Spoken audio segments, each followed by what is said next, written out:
Welcome, everyone, to MasterMinds Lessons in Leadership. We are pleased to have with us today Luke Petherbridge, who is the CEO of Link Logistics. Luke, welcome. Thanks, Bill. Thanks for having me. Yep, and thanks for being part of this. Let's start off with maybe some of the strategic issues, kind of facing the business, if you would. Give the audience maybe a little bit of a perspective on Link Logistics and how you all are positioning yourselves in the sector. Yeah, absolutely. So Link, we are one of the largest, or we are the largest US-focused logistics landlord in the United States. We have well over 500 million feet. And to give you an idea of context, that houses over 10,000 customers in our buildings. And those customers sort of deal with almost or a little over $1 trillion of GDP.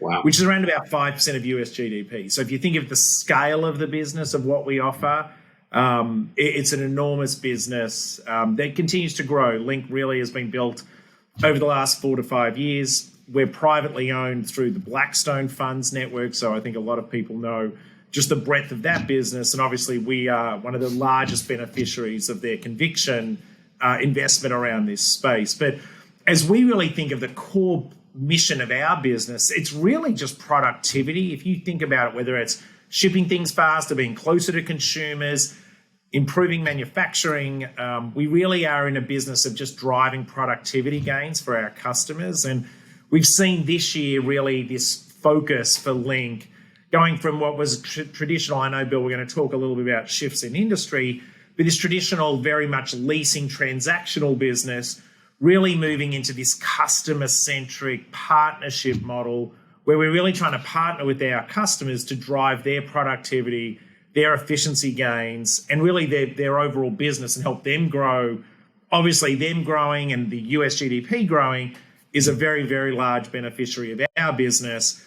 And on a sector basis and secular trends, we've really been a very large beneficiary of the acceleration of, I think, what trends were already there, whether it's shopping online, supply chain optimization, safety stock, and then just overall onshoring and nearshoring. I think we're seeing some tailwinds across basically the broad breadth of our business that really sits almost end to end of the country. Right. And how do you define the sector today, Luke? I mean, years ago, it was industrial real estate, and today it's logistics. Has it expanded into other types of, organizations that, kind of make up a much bigger sector today? Or how do you define it? It is interesting. If you think about 15, 20 years ago, the great asset classes were, shiny malls and shiny office buildings. And I think John Gray from Blackstone talks about it really well. Logistics or industrial was sort of like this, out of favor, not even out of favor, but this sort of very fragmentedly owned small asset. And infield logistics, so the stuff like, Bill, you and I fly in and out of O'Hare a lot, that stuff around O'Hare, doesn't feel very institutional or touring quality, I guess is a better way. You tour a nice mall or a nice office building, they're awesome. The magic of what actually happens in logistics is not the building. Like, the buildings are important, but when you drive around, it's when you stand inside one of these facilities and watch them build Uber scooters. Over in California, Siemens builds the trains for California. We lease space to SpaceX and Blue Origin that, are putting things into space. We have small customers shipping to your home. Amazon trucks are whizzing out. So when you sit there, you can feel that harness the energy of these businesses. So as I think about what's shifted in this sector, just our customers are a great example. What was historically an expense line item, Bill, a decade ago, it was something that sat, in the back rooms of these retailers or other companies, is now front and center. As you think of supply chain or logistics or moving goods around the country, it is now infrastructure-like and paramount to an organization. And that has been no more highlighted, I think, in the pandemic, where you've seen groups like Home Depot, basically rent a freighter from China to the US to basically control goods. And you're seeing every single retailer right now just talking about inventory management, supply chain control, and we're seeing a significant push by whether it's retailers, 3PLs, to basically shore up the supply chain, which is basically running through warehouses. So what was historically this, and I use an Australian word, like this shed business that sat out on ring roads, Right. this whole, the consumer shift of, I want packages delivered to my door. And, you know, it happens at our house, myself, my wife, my kids. Now my kids are teenagers. They buy stuff on Amazon. The whole supply chain is now so paramount to consumer or consumerism here in the US. The buildings that this thing runs through is now turned from what was back of house to basically critical infrastructure. Right. And, you know, Luke, there's a patina around Blackstone, right? What kind of value do you think they add from a competitive perspective that allows you to take, you know, kind of keep a step ahead of the competition? It's immeasurable, honestly. As I think about it, if you think of real estate, it's just capital intensive, like every asset class. And it's not so much the buildings themselves are, but just if you want to grow a platform, if you want to invest in it, you need access to capital. You know, they've done such an incredible job generating returns and having access to LP capital. But then it's not only capital, it's accessing insights and information in the vastest way possible. I've never worked around an organization that has the reach that they do from macro to micro globally. And then it's the patience and partnership is the third element. You know, you can have the first two, but, you know, real estate is a multi-generational asset class, and these things take time. It doesn't happen quarter to quarter. So being private, not having quarterly earnings is quite helpful. But, you know, having partners that are really patient. And there's a lot of things that we do and we're implementing here at Link and where we've implemented at LiveCore and ShopCore that's like, this is the right thing. This is where our customers are going. This is where we see the world in 3 to 5 years. And it's rigorous. Don't get me wrong. Like Blackstone are incredibly rigorous with investing capital, deploying capital, both new investments or into existing investments. But some of these things, you need patience. And, you know, that they are a great partner. They want to work and evolve and change an industry as we've sort of pivoted Link from a traditional broker leasing transactional business, which is still very important. It's lease more space at a higher rent, to a partnership, customer-centric model. They're very, very supportive of the way we see the business as we want to invest in internal technologies, internal processes, rebranding the firm. You know, that's something that I think is immeasurable. Like those things really build the firm and build the future of the firm and ultimately, we believe, you know, outsized investor returns. Yeah. And when you read about Link Logistics, this whole concept of best-in-class logistics comes up time and time again. How do you all define that? I think it's three simple ways. Firstly, own great real estate. You've got to own great real estate in great markets, no matter how much we do other things or put colors on buildings. That the Inland Empire is the Inland Empire. You have to be there. So we're very, very large. SoCal's one of our largest markets, but just own great real estate, functional real estate in great locations. And we do that through portfolio acquisitions, individual acquisitions. We have a very large development pipeline that we're building state-of-the-art, LEED certified buildings in infill locations. So own great real estate. And there's lots of firms that own great real estate. You then have to own great real estate and couple that with exceptional service. And that's not just we have a short form lease and we're easy to do a lease with.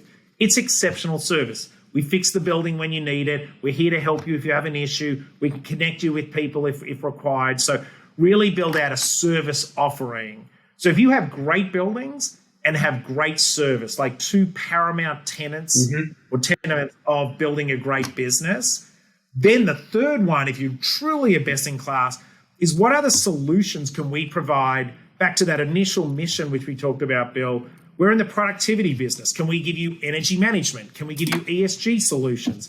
Can we give you racking? Like, what other solutions can we offer because of our scale, size, ability to procure stuff could we actually deliver to you, our customers, to make you more efficient, make you more profitable, make you grow, which then impacts not only local communities and GDP, but also likely to pay us more rent. You can't do the third one without great locations and great service. So as I think of a best-in-class business and those that we all synonymously think of as great brands, they generally have a great product. For us, it's great located buildings. They give you exceptional service, and then they go the extra mile. They give you additional things that are complementary to their primary business. Interesting. That's what we're trying to build here at Link. And, I don't think it's a journey where you land the plane and say, we're good. I think you're constantly flying and moving and iterating. And that means you have to have a culture as a firm where we say it's okay to fail. We're going to test it. We're going to test it. We're going to try. If it fails, we'll adjust it and learn from it. The additional part of that is having an owner that's open to that and patient with that has been, as I said, immeasurably successful for us. Right.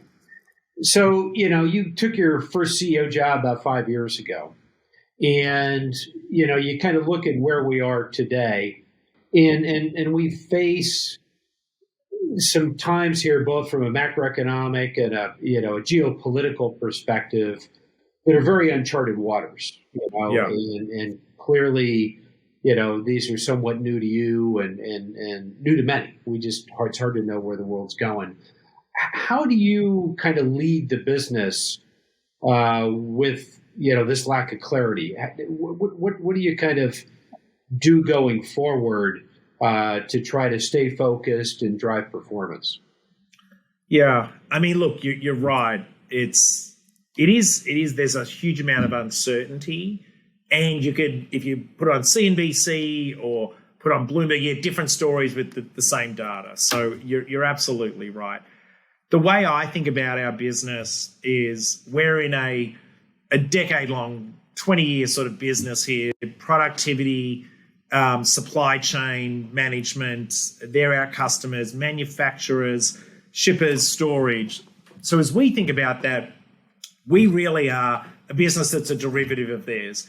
So really what we're trying to do here at Link is focus on what we can control. Like, we can't control inflation reads. We can't control, where the Fed moves rates. What we can really do, and you can get caught up in management meetings and discussions all about that. What we can control is own great buildings, own buildings that in 5, 7, 10 years, we believe supply chain and our customers will want this. So we're focusing on refining our portfolio, building buildings, investing capital in, doing that. We're focused on providing exceptional service to our customers so they want to do more business with us and help them grow. And then as I think of additional solutions, we're investing in whether it's technology internally that provides better scale, lower inflation, or anti-inflationary measures here in our firm, lowering costs. So it's really focused on what we can control, which honestly is the same thing we should be focused on in a good time. I mean, I don't want to be remiss and say, well, it doesn't matter what the cycle is, because it absolutely does. We're very much aware of it. Mm-hmm. But we can't control factors that are outside our control, obviously. Mm-hmm. But what we can do is keep your eye on the prize, which is serve our customers really well, own great buildings, and in 5 years we'll be better off. So as we keep doing that and really getting the firm and our people to remind ourselves, this is what we do. We turn up, we lease space, we provide great service, we try to build new products, ESG, we're better for communities. How do we just keep doing that, keep doing that, keep doing that? That will serve us well in time. And I think as a firm, as we continue to just focus on those elements, I think people can sort of start saying, okay, I see where we're going, and you incrementally make it forward, and you try to remove the noise that you can't control or provide answers around. That's how we've been doing it here so far. Mm-hmm, mm-hmm. Look, let's segue into maybe some leadership lessons. I mean, you're one of the youngest CEOs in the industry today. Talk about a mentor or two who had a big influence on your life and how you developed your own leadership style. Yeah, I think in your 20s, it's the most you're the most malleable. Honestly, you step in. So as I think about that, I worked for a person that built a small business and was exceptionally talented, but it was really this focus on execution and excellence. And, that raised the bar on almost everything I do. He also implemented this constantly be learning and reading, which, I'm not a huge reader, or I wasn't. It's just not something. I'm like math. I love Excel. I'm not a big reader, but it's just this. I mean, he basically said, and in Australia, it's called the Australian Financial Review, which is like the Wall Street Journal. He sort of implemented this like early, just early every day. Just read it. So it's this adaptability of learning. I think has been really, really important. And it's something that I've taken with me almost everywhere I've gone, just constantly be reading, constantly be learning. And you can learn from any corner, both inside the firm, direct mentors, or externally, or people that actually work for you. I get a lot of my great ideas or lessons from my employees. I think, my most formidable mentor was my dad. He just taught me so much about business. I mean, he built his own firm. He was an accountant, but built his own firm. He just taught me so much about, how to carry yourself, how to lead, because he managed a lot of people. He also taught me a lot just about how to be humble with employees. And really one of the skills that I've tried to implement, and particularly as firms get bigger, think through the eyes of your employees. I think that's something that, we hear, some firms, they're in an ivory tower, or they're disjointed, or they're sort of above the firm. Particularly at Link and everywhere, I've really tried, and I'm not perfect at it. Again, this goes back to my first lesson, always be learning, and you can learn from it. But think through the eyes of your employee. When you write an email, if I was a staff accountant, how would I read this? If I was a property manager, how would I read this? If I was a leasing agent, how would I read this? So I really try to say, I'm sitting there, think through the eyes of your employees. And, my dad really was, I think, the epitome of that. He really thought from his employees a base, and he thought about it. I mean, he really sort of, as an accounting firm, your employees are everything, but he really sort of instilled that your employees are your greatest asset. Mm-hmm. If you talk to people, Luke, who have been around you, the consistent theme is culture. And the culture that you have created in a lot of these organizations. Tell us a little bit about that and how important culture has been to your success. I think culture is paramount. If you want people to turn up and give, you want them to give. And it's not just the individual. You want their families, in effect, to give as well. You need to have a place that they want to believe in. They want to believe they're making a difference. So Link's a great example. It's so easy for us to say we own warehouses around the country. That's a great business, but it's hardly inspiring me to say, you know what, I'm going to work till 7 o'clock, 8 o'clock on a Thursday to get these CAM reconciliations out. If you sort of sit there and say, we as a firm are in this, we drive productivity for 7,000 to 10,000 businesses, large and small, that drive the US economy. And we as a firm, we play a paramount role there. People are like, okay, I get this. And then they see it. It's not just we espouse it. We don't just put it on a billboard. And we don't really do that. So it's like we go and do this. Like we change the way we talk to customers. We change the way we do things. We change the way we interact with them with portals and technology and solutions. So you really sort of change there's a mission. There's a fundamental mission of what we do. 5% of US GDP flows through the fingers of our customers. We play a really important role there. And so what we try to do is do that. As we think of our employees, though, one, we value them above all else. We really do. And we invest so heavily, whether it's training and development, cultural things, even workspace, I think is really, really important. Flexibility in the workforce. But as we think of an employee, it's not just professional. Like we're not just professionally looking after them. You've got to wrap around them personally. That includes family and flexibility and ensuring you look after them. And then also financially, like there's three things. You need a mission, but then it's not just like we're going to give you a professional runway. We're really going to look after we're going to try as best we can to look after the whole of you. And as we do that, you back naturally sort of attract those sort of people. And culture, Bill, like it really isn't me. It becomes the firm. And I'm just one of the 1,000 cultural ambassadors here at Link. I have a little fingerprint just like everyone else does. And what happens is if you build something like that, you attract the same sort of people that want to work here, and they go hire people that are like that. And it almost becomes self-fulfilling. I've been just very, very lucky with the leadership teams and the colleagues I've got to work with that have just been awesome to be around. Yeah. Well, anybody who's just listened to you, Luke, can feel the passion. And that's I love this business. I've loved all my businesses, but this bit, like, it's just, we have such an opportunity, and so do lots of real estate firms. This is a business that historically in real estate is something that's slow moving, but you just see whether it's technology or the pandemic or supply chain changes or consumer shifts, it rapidly evolves and change. And those firms that have exceptional talent, like if you have exceptional talent, the best ideas in logistics real estate, I believe, are inside the Link platform. My job is to extract it. And it could be a property manager sitting in Kansas City. It could be our chief investment officer, Nick Pell. It could be a leasing person sitting in Sacramento.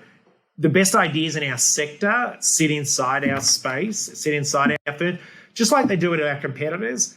The job of the CEO is to give them the mission and say, give me the ideas and let us help you sort of realize these and execute on them.